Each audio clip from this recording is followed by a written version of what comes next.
everyone, welcome to Geek Squawk, Geek Culture's resident cave of all things gaming. Zacky here, alongside with us is Jake, our dedicated trophy hunter. Jake, say hello. What's up everyone, this is Jake. I like trophies, I like hunting, I play on the PS4. That's all you need to know. And today we will be bringing you some of the action in the Division 2 Episode 1 DC Outcasts DLC. As you can see from our introduction video, there's a crocodile involved, so you can expect things to get real exciting. And as a Division noob myself, tell me on why I should jump into Division right now, Jake. Right, assuming you played the Division 1, yes? Yes, I did, and loved it and I hated it. Yeah, tell me, what did you hate about it? I just felt the game was broken. I mean, I bought it when it launched, I had the steelbook case and everything like that. I had the shirt, I still do. I really enjoyed the story, but kind of stopped playing for a week, and then I just realized everybody got stronger than me, and and it was all about the dark zone, getting the loot and things like that. As I felt that was the progression for me, but the raids just got very hard, and glitches start coming out. You know, people were just trying to get through the glitches, and yeah, the game just didn't promise the things I wanted in that game. Much like Anthem. Oh. Yeah, so basically the Division 2, it's everything that was at the end of Division 1. Everything, all the expansions, all the fixes, whatever, updates that developers could do, times 1,000. So it's basically the best Division that you can have right now. And it's probably one of the best cover-based shooters that has ever been made. That's actually strong praise. Yeah, considering, you mentioned Anthem, right? Yeah. So the launch of the Division 2 has been nothing but spectacularly perfect. Right. There's no server issues. You do get the occasional glitches and bugs, but they happen so infrequently that it really doesn't matter. And on top of that, the gameplay, the gunplay has been refined so intricately. The cover-based shooter, the system is perfected. Enemies no longer feel bullet spongy. You are in danger as much as them. So there's a strategic trade-off there. You can have really good gunplay and action and set pieces, and all in all, it's a really great time, whether you're playing solo or together in a team of 4. Right. If you didn't already know, Episode 1 is but one of the many free updates to the game, and as you can see, maybe Jake, you can explain what's happening now.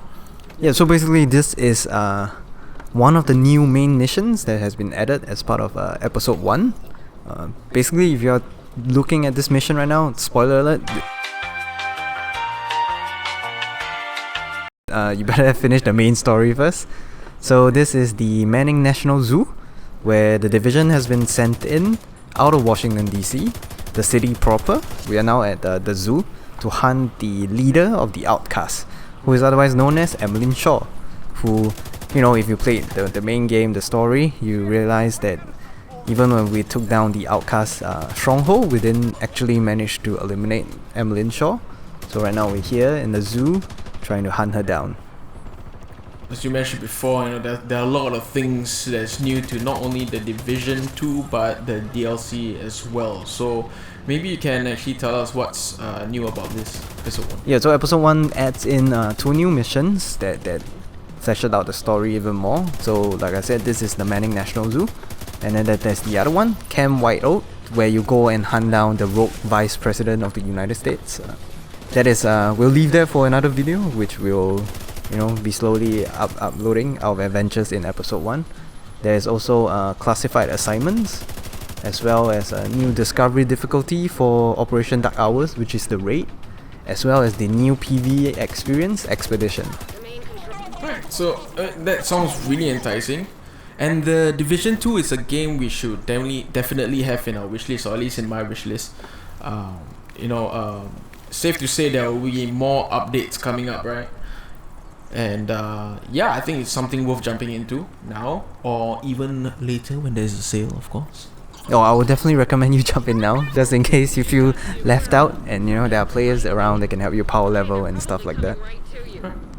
And just a little bit more about the information about this DLC. It's Episode 1, DC Outcasts. It is one of the first of the 3 new DLC episodes that will be coming out from now till early 2020. With that being said, episode 2, Pentagon The Last Castle, is slated for fall 2019, and episode 3, Coney Island Homecoming, to be out in early 2020. So you can find the Division 2 Year 1 roadmap in the description below. Yeah. The game seems pretty fast paced, there's a lot of action going on, and from what I experienced in Division 1, it's just the enemies are super challenging, even on normal. So maybe you can kind of explain how does this cater to everyday gamers or casual gamers like myself.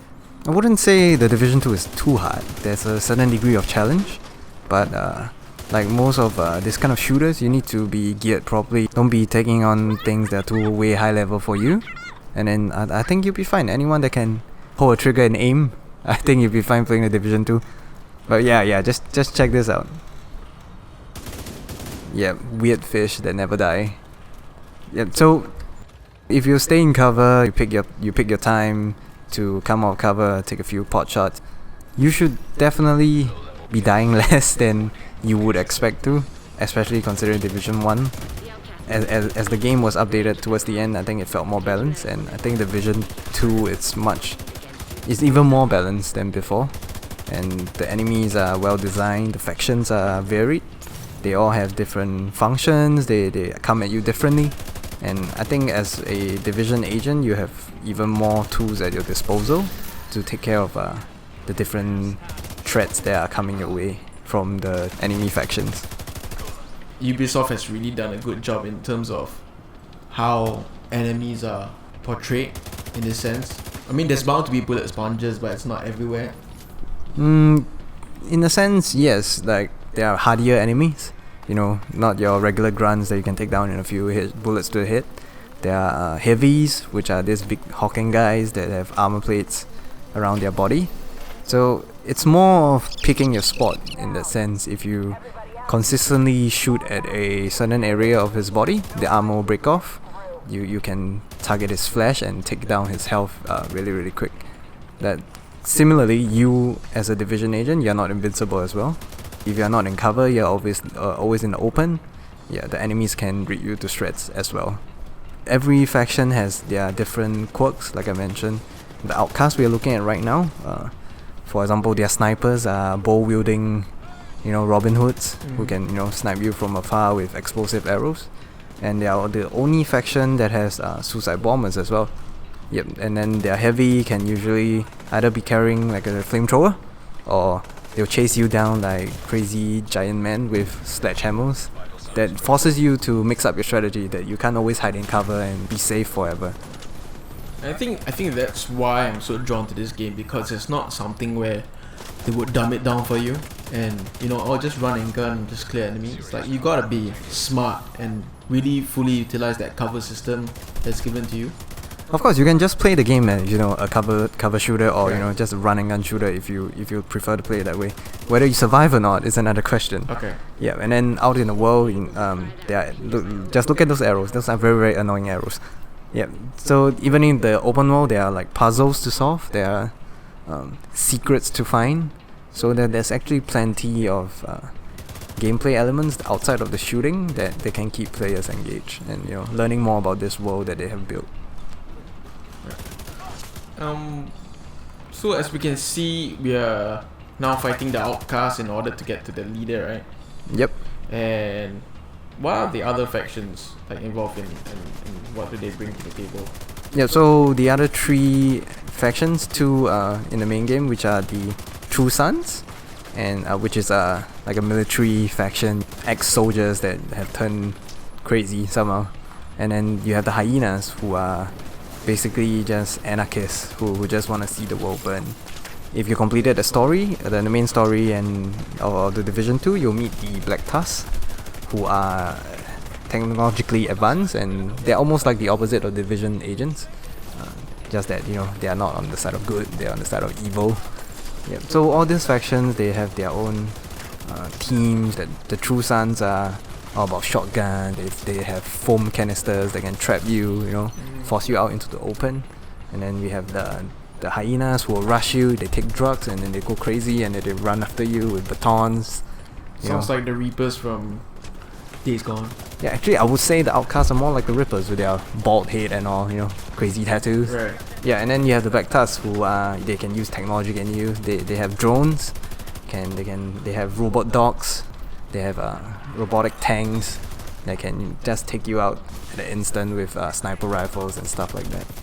So it's all different challenges, Right. and you have to approach each situation differently, and how you decide to take the fight to the enemies and who to prioritize. All this comes into play. It's always a fun time and a refreshing time, no matter who you're facing in the game. Interesting. So, as you can see, outside of this main mission, we also have Camp White Oak in a later video. And in addition, there are more classified assignments. Maybe you can explain more about those. Yeah, so they recently added a few classified assignments, and in episode 1 there will be 2 more being added, the Central Aquarium and NSA Site B13. Basically these optional and shorter missions, like maybe 10 minutes or so, that take place outside in the world around Washington DC. So it helps build up the lore and Right. world building of the Division 2. Look, and those are the crocodiles that we're talking about. Yeah, they really crawl really fast. Unusually fast. Yeah, and then those help add a little bit flavor to the world of Division 2, and especially if you're looking for collectibles. Each Division 2 classified assignment has about 4 audio logs. Those are the radio transmissions that you can listen to, learn more about the story and what happened to the people at these specific locations, Right. along with a backpack trophy. And one of those, if you take a look at my backpack right now, you can see a very cute little hot dog hanging out. Yeah, those are backpack trophies. Yeah, and I think it's great for collectible hunters as well. You want to have a full set or whatever. You want to be the best. You want to collect everything there is. Then it's best that you can take part in all these classified assignments. Even more ways to have fun in the Division 2. So Jake, there's also the much discussed discovery difficulty being added to Operation Dark Hours. What are your thoughts on that? Yeah, so basically Operation Dark Hours is the raid, which was just recently added by the development team. At the start, there were a lot of complaints that console players couldn't really complete the raid, while PC gamers were doing it in less than 20 minutes, which is really the difference between console players and PC players was really big. But right now they have added discovery difficulty, which is, I'll say, a much more forgiving difficulty for players to both to get together a team of well-drilled and purposely built team to tackle the raid. You can matchmake with other people. They are also trying to experience the raid for the first time, and you can do the same thing as the normal raid, just that you get lesser rewards. And I think it's a good way to introduce people to what the raid can offer in terms of the puzzle solving, the enemies, even though they are at a lower difficulty. I'm hoping that it will whet the appetite of all these new players, or those that were daunted by the difficulty of the raid, and more encouraged to try to build towards having a raid build. Maybe have more thought put into their building up their gear, their weapon, their talents, in order to be raid ready. So I think that's a good thing overall, so people can stop complaining about not being able to access some of the content. Yeah, especially when the team has previously made statements that all the activities in the Division 2 will have matchmaking. So I think they are trying to live up to the bargain, at the same time not lowering down the rewards that people should get if they play the normal raid. Would you actually say it's like a warm-up, or like some, building up your gear score, or even your builds? Like it's kind of a testing ground to see whether you're up to the enemy's level. Personally, not tried the discovery difficulty yet, as I've been running the normal raid myself. So I think, regardless of whether you get you're getting good drops from discovery, it doesn't really matter until you get into the normal raid and see how your weapons stack up against the enemies and how hard they can actually hit you, which is really hard sometimes. Yeah, so like I mentioned, I think it's just giving people a taste of what they are missing out if they actually want to put time in, spec your builds and perfect your your formula and try to tackle a raid with a team of 7 other like-minded individuals, so that you can have a great time trying to clear the raid. So at the end of the day, more people playing, it's always a good thing. More people getting the experience stuff is always a good thing. So hopefully we have more people completing the raid, and Discovery will hopefully help them achieve that. You guys listening to us, you guys seeing the video, this is one huge ass zoo, and it certainly feels bigger than what we have here in Singapore, obviously. And the environments all look varied, and it just has so much oomph, and it's different from what I remember in Division 1.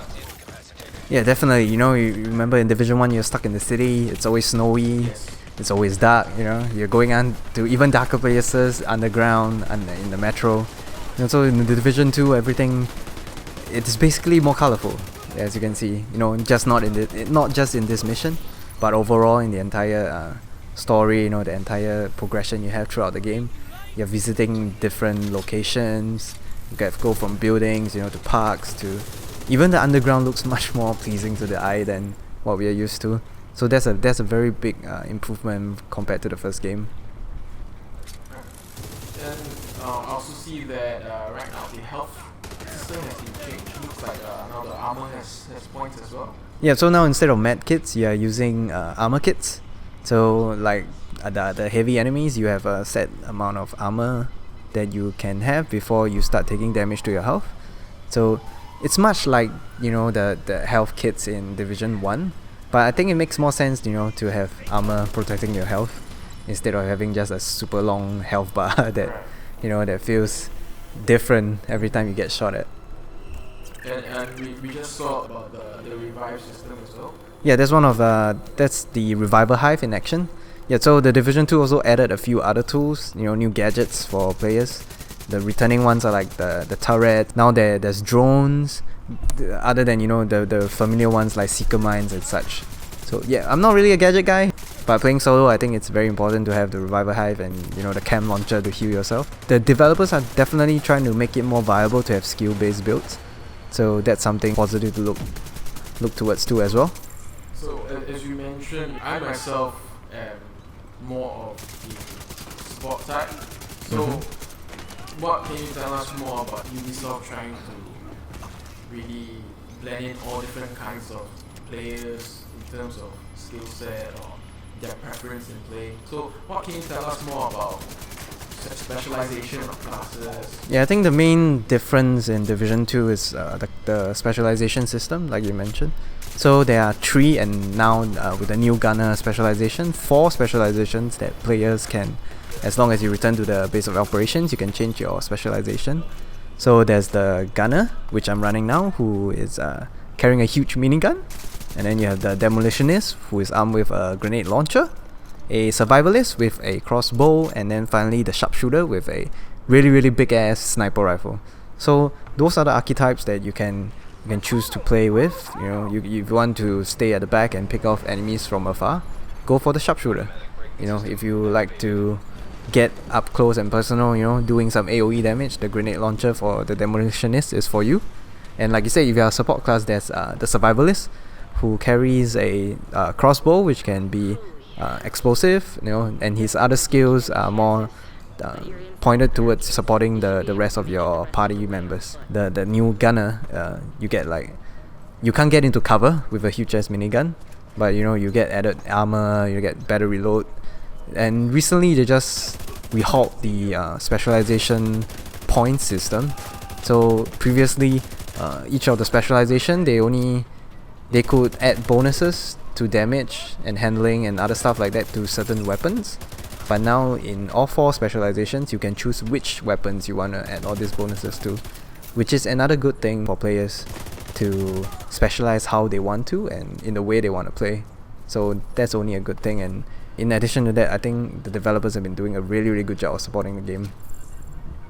Yeah, in addition to what we have mentioned thus far, Title Update 5, which dropped together with Episode 1, will add new exotics, which are, the super strong weapons and gear to the game. And then they'll be working on gear balancing, adding new weapons, improving crafting. And like I mentioned, they're trying to make skill builds more viable. Like for example, right now the raid build, it's all about DPS. Without DPS, you're pretty much a goner. Yeah, but right now they're trying to make skill builds viable. So players like yourself, if you want to go support, not always take part in action, it's a possible way to play. And more importantly, they recently added a flashlight attachment that you have to find though in the game for your sidearm, as people has been complaining about how dark the tunnels are and stuff like that. So I think they are listening to fans, which is always a good thing, and they are doing their best to make the Division 2 even better game. Which is actually a bit different, right? Because usually most of the weapon mods now are unlocked by progression rather than looting, right? Yes and no. I guess you can find blueprints out in the world. There are certain missions that reward you with blueprints. There are projects to complete. It's a balance between going out, finding the right one, and sometimes you're just hoping for drops. It's much better than the first game, but sometimes it's still a crapshoot, really. So, of course, what you guys are watching now is just the tip of the iceberg. That is episode 1 and TU5. But there's more to look out for, right? Yep, we'll definitely be taking everyone through the other main mission, which is Camp White Oak, as well as the brand new PvE experience that is called Expeditions. Expeditions? What are those? I mean, they still sound like side missions, but maybe you can explain to us. Yeah, so just like this Manning National Zoo and Camp White Oak, they take place outside of Washington DC. The expeditions are new PvE events that unfold in multiple stages. So players will get to head to each investigation area, which is called a wing. Then you can explore, you can fight, and of course search for even more collectibles. And there will be 3 wings that will progressively be unlocked each week. I think this is week number 2, so you have even more wings to explore now. And if you complete them all, at the end you unlock a treasure room full of loot, which is what everyone is chasing. And if you finish this particular expedition that they added in episode 1, you will have the Division 2 Diamondback exotic rifle that will be awaiting you. Would you say it's a grind, actually? Not really. You level up really fast. You get gear almost every time. It might not be the gear you're looking for, but I can say the grind from level 1 to 30 is very, very enjoyable. But and once you get past the end, you get into the end game where you're trying to up your gear score to right now the cap, which is 500. Even if you're not at max 500, if you have really good talents that work with each other, it doesn't really matter your gear score as long as you're above 490. I think you can have a great time. But like I said, if you're trying to look for the perfect blend of gear, weapons, mods, it's gonna take some time, yeah. But hopefully the enjoyable parts make it much easier for you to get past that. And with that, how many hours have you played and got to where you are now? The last I checked, I'm about 160 hours. So yeah, it is pretty fast for progression. Yeah, considering I played the entire game solo all the way until the raid forced me to find a group of other players. Yeah, so whether you're playing alone or together with friends, which I actually highly recommend you play with friends, you can experience everything together, you can talk and party. The Division 2, it's challenging enough, but most importantly very, very enjoyable to play through. Be it the story, the gunplay, the exploration. I think they did a really, really good job of realizing Washington DC as a gameplay world. And ultimately, I think it's all about having fun, fighting enemies, taking on a challenge of one person against many, many foes, and having badass weapons, to go along with it. As long as it gets the job done, even a water pistol would do. Or, a pet crocodile, as Yep. we've seen. Like the one that we have in our pool. Yeah. And, it just looks very impressive from what I've seen in the previous games. I think this is a big step up. And I really can't wait to try it and get my hands on it. And I think it's recommended that everybody should at least give this game a second shot or a second chance. It's definitely in our list of the top games of 2019 and probably my top pick for Game of the Year as of now. Wow. Yeah, we're still early, but if you're talking about a game that has held my attention for a long period of time and not making me get bored of its mechanics, It's and how much I enjoy it. Just every day logging in, doing the things that I want to do, shoot some fools in the face, grab some stuff. It's really really good. It's really really fun, and I think it's approachable enough for new players, but also challenging enough for veterans of cover shooters or just shooters in general.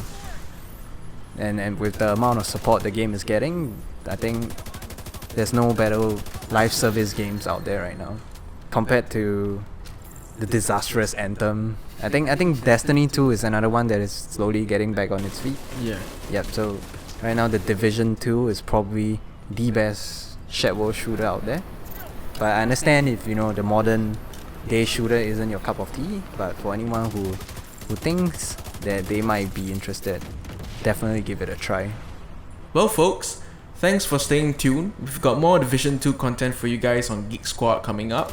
We're gonna let you guys enjoy the rest of the video as Jake demolishes the rest of the Outcasts at the National Zoo, along with the boss fight, Emeline Shaw.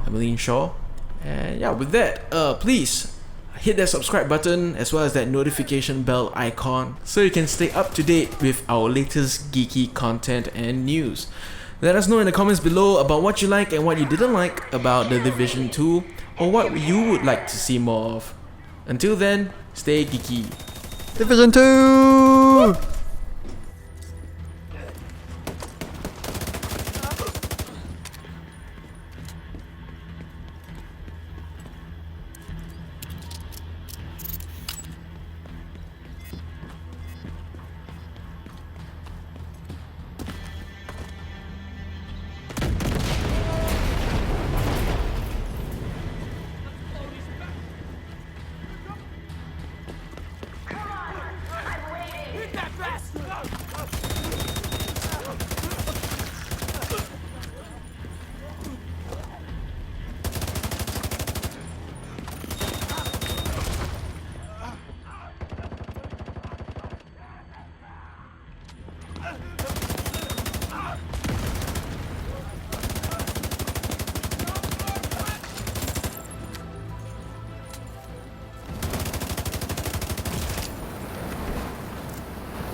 Agent out of action.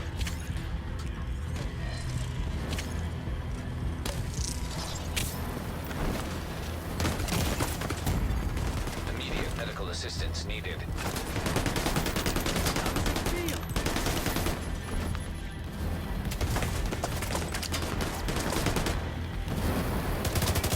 As long as just one outcast remains, I'll live on! Make me a martyr!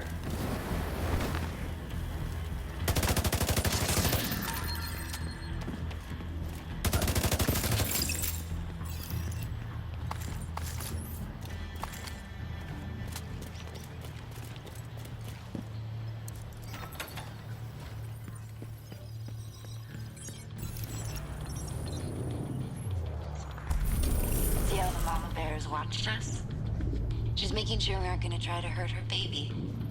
That's what mothers do.